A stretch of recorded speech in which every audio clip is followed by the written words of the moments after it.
Bismillahirrahmanirrahim. Ya Allah, dalam hidup pasti tidak ada yang tidak punya persoalan, pasti ya. Karena Allah sendiri yang mengatakan setiap orang hidup pasti punya masalah ya. Quran surah kedua Al-Baqarah ayat ke-155 ya. Walanabluwannakum bisyai', dan setiap orang hidup pasti kami akan uji dengan persoalan. Jadi tidak ada orang yang hidup yang tidak punya masalah. Ini pun kelihatan tenang-tenang, nyaman, halus, mencatat, belum tentu nggak punya masalah. Mungkin berangkat ke sini ada persoalan belum selesai, macam-macamnya. Baik, pasti itu. Minal khauf, ada yang sedang khawatir, sedang gelisah, tidak tentram, ada ya. Waljur, yang lapar, sudah diumumkan mau sarapan, cepat-cepat ke sini ya. Mungkin wanaqsun minal amwal, kekurangan harta benda berkurang. Wal anfus, yang sakit, bahkan ada yang wafat kerabatnya, saudaranya ya. Kita doakan saudara kita. Kami hari Selasa sempat ke daerah sini, ke pojok, dan saudari kita di sini ya, kerabat kita semua yang diuji oleh Allah ya, kehilangan keluarganya, dari mulai putra putrinya 2, kemudian suaminya. Kita doakan insya Allah ada kebaikan. Itu ujian ya. Wathamarat, atau hasil kerja keras yang dirampas orang. Sudah tanam modal, sudah kuat, sudah segalanya, tiba-tiba ketika mau mengambil sesuatu diambil orang. Mungkin terjadi itu ya. Mungkin terjadi. Jadi tidak ada, setiap orang tidak punya masalah. Jadi perbandingannya, persamaannya, hidup berbanding lurus dengan persoalan. Jadi kalau ada orang yang tidak ingin punya masalah, artinya tidak ingin hidup. Nah, saya tanya, Bapak, Ibu ingin punya masalah atau tidak ingin punya masalah? Tidak ingin punya masalah, takut nggak hidup ya? Ingin punya masalah, takut repot gitu. Jadi maunya apa sebetulnya? Ya, kita kembalikan dulu. Kita tidak bisa mengelak dari masalah ya. Karena masalah itu dicipta oleh Allah untuk menguji kita ya. Dalam kehidupan itu untuk menguji siapa yang bisa meningkatkan amal baiknya. Walladzi khalaqal mauta wal hayata liyabluwakum ayyukum ahsanu amala, supaya meningkat amal baiknya ya. Karena kalau nggak dibuat seperti itu, kapan manggil Allahnya? Kapan meningkat kualitas imannya? Harus ada satu situasi yang kita memanggil Allah. Maka ada kesulitan, ada penyakit, ada sulit dan sebagainya. Maka saat merasa itulah kita mencoba menagih janjinya. Ya Allah, dulu Engkau berjanji akan merawat saya, memperhatikan saya, menyembuhkan saya. Sekarang saya mau minta, bagaimana caranya? Maka turunlah ayat-ayat. Saya kasih contoh cepat. Misalnya kita ambil yang pertengahan Quran surah 17 ayat 110. Qulillah, jika antum punya masalah, yang panggil Allah, sebut namanya. Itu aturan pertama, jangan sebut yang lain dulu. Yang pertama berjanji pada kita membantu itu Allah, bukan yang lain. Allah. Kan kita pernah bahasnya di awal pertemuan di surah 7 ayat 172 itu. Saat kita mulai pertama usia 4 bulan dalam kandungan, dan bahkan sekarang kita tidak mengingatnya, Allah sudah ingatkan kembali ya. Perhatikan kalimat Qurannya. Wa in akhadha rabbuka min bani adama min zuhurihim dhurriyyatahum wa ashhadahum ala anfusihim alastu bi rabbikum qalu bala syahidna.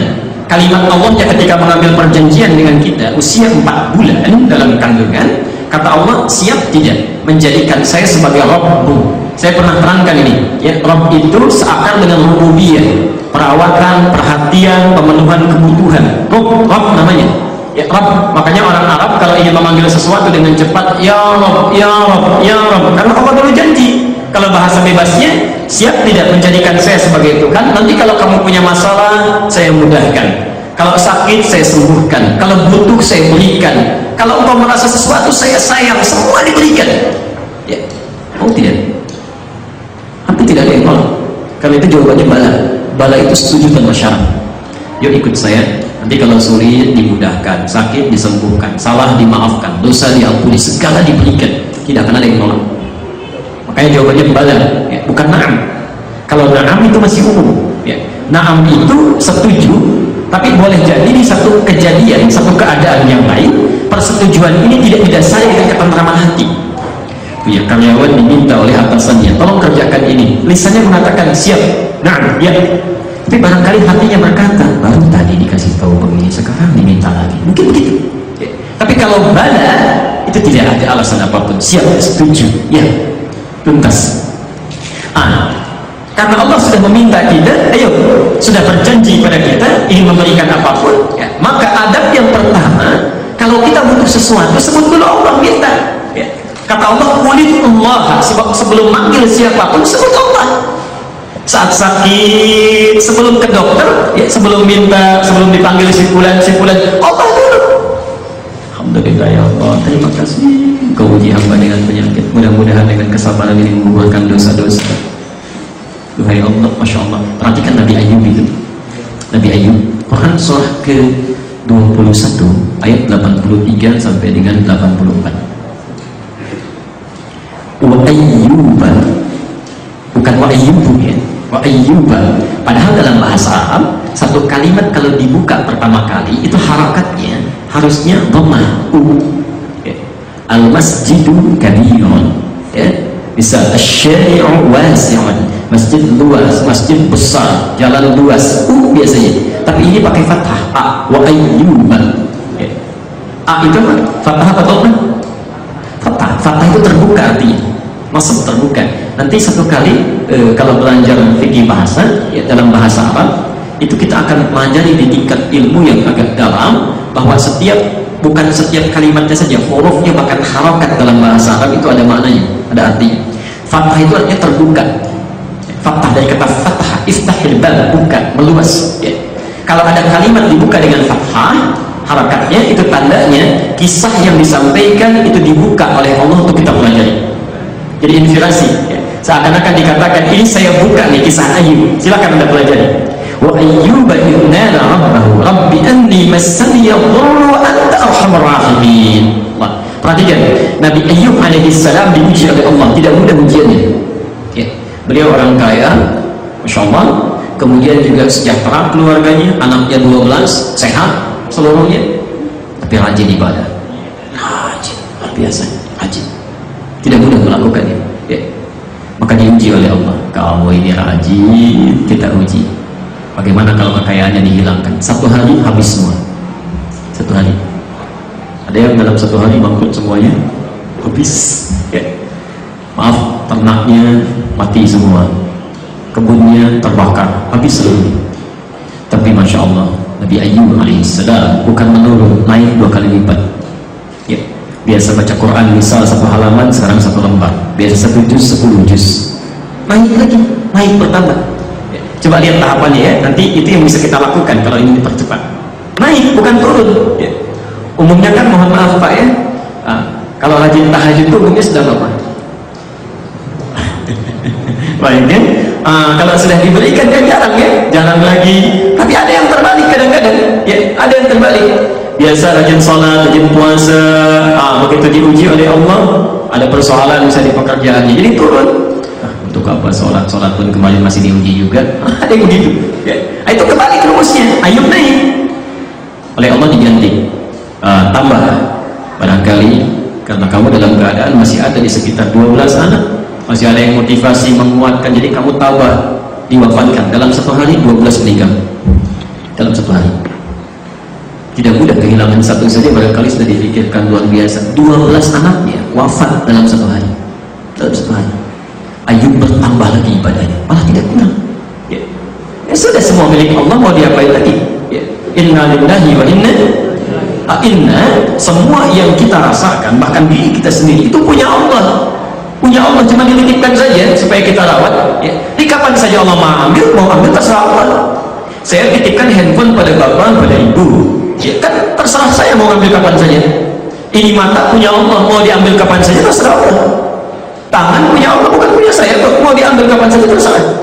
Cuma pastikan saat diambil dalam keadaan yang terbaik, gunakan pada yang baik-baik. Karena itu rugi kalau diberikan mata tidak pernah memandang yang baik. Itu akan ditanya matanya, Pak, kasihan itu mata, kasihan.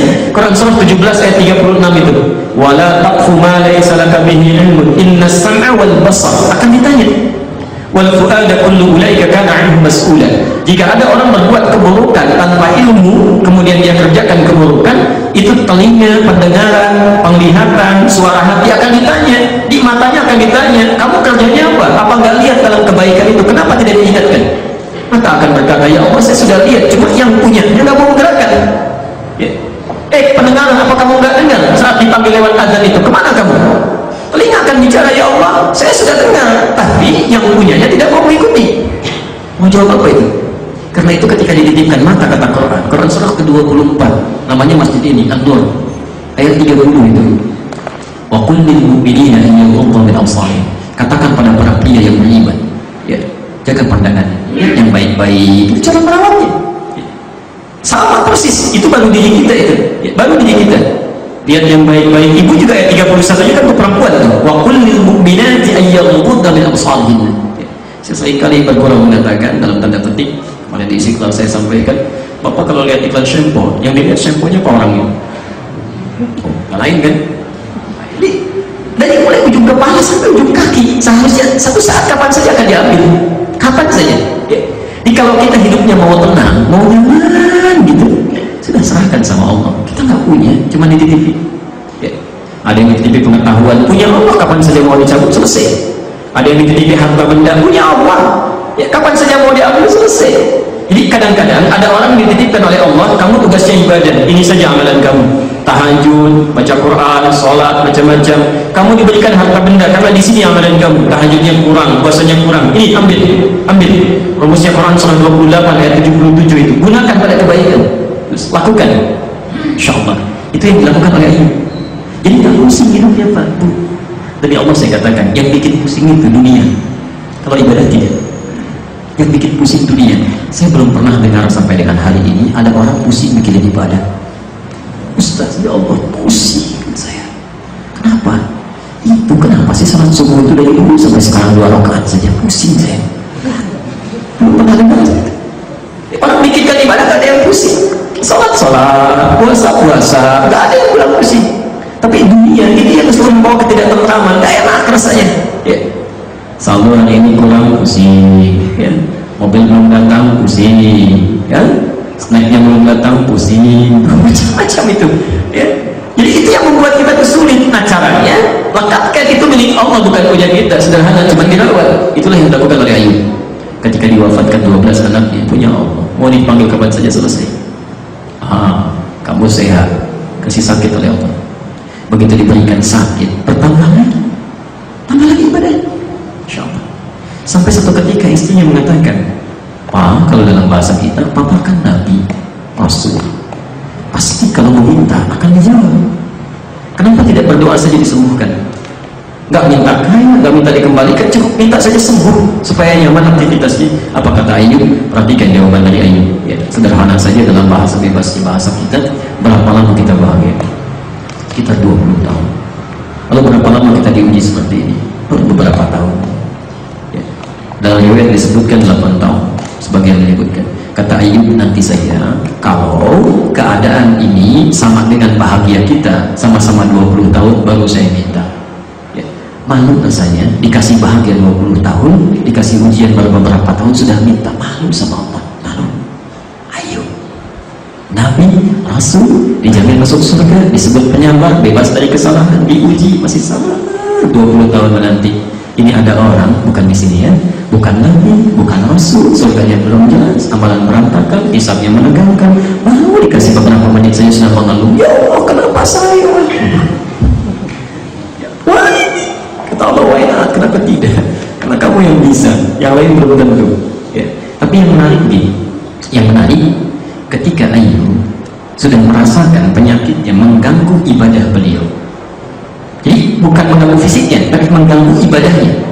Kalau fisiknya terima saja nggak apa-apa. Tapi ketika ibadahnya terganggu, merasa tidak nyaman, baru memohon kepada Allah. Rabbi anni massani yadhurru wa anta arhamur rahimin. Duhai Allah, penyakit ini sudah mengganggu saya untuk ibadah kepadamu. Maka mohon berikan saya kemudahan supaya ibadahnya nyaman lagi. Allah ketika meminta dengan kalimat ini seketika langsung jawab, fastajabna. Kami jawab Ayub itu, kami sembuhkan beliau itu. Yang paling menarik, wa atainahu ahlahu wa mithlahu ma'ahum. Kami kembalikan lagi, jadi setelah sembuh dikembalikan lagi ya, anak-anak yang meninggal itu ya, dikembalikan itu bukan yang dihidupkan seperti semula, bukan, karena ajalnya sudah tiba ya, selesai. Maksudnya saat sembuh Ayub bergaul lagi dengan istrinya, Masya Allah, mengandung lagi. Tapi bahasa Qurannya wa atainahum mithlahu wa ma'ahum ya. Wa atainahu ahlahu ya, wa mithlahu ma'ahum. Dikembalikan lagi keluarganya 12 wa mithlahum ma'hum, dan yang semisal dengan mereka. Di 12 tambah 12 lagi 24 anak. Istrinya sehat, mengandung lagi 24 anak lahir. Jadi dari 12 jadi 24. Dan 12 yang semula ini mirip-mirip dengan yang sebelumnya yang meninggal itu.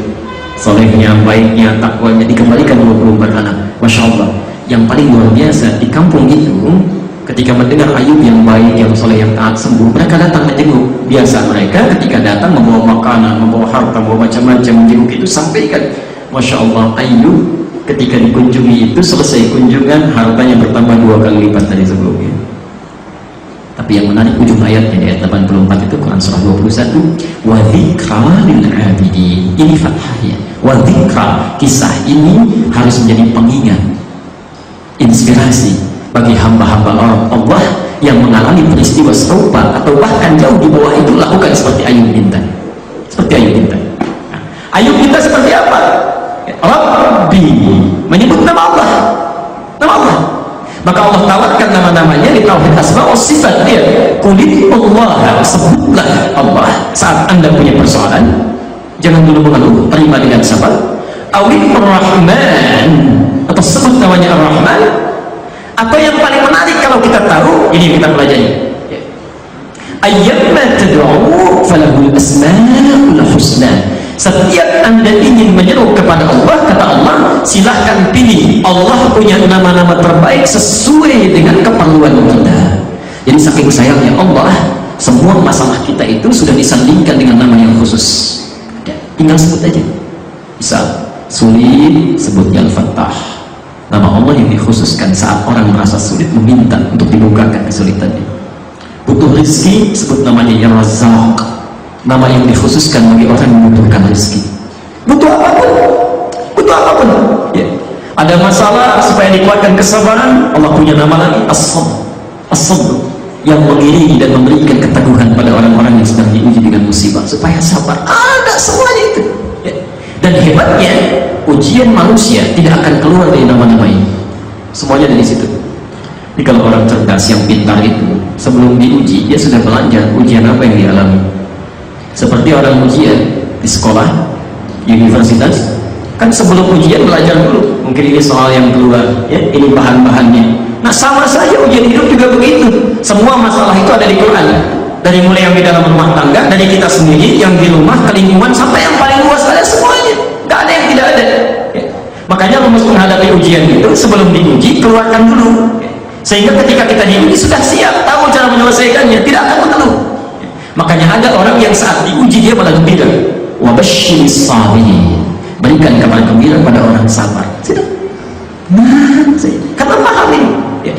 Siap, ya. Siap sebelum diuji. Menerima dengan sabar saat diuji. Menyelesaikan dengan ilmu untuk saat dia mengatasi ujian itu. Selesai masalahnya. Nah, pelajaran yang membahas tentang bagaimana cara kita memohon kepada Allah, meminta dengan benar, itu disebut namanya dengan tauhid al-asma was sifat. Dari kalimat Quran al-asmaul husna. Kenapa ilmu ini penting dipelajari?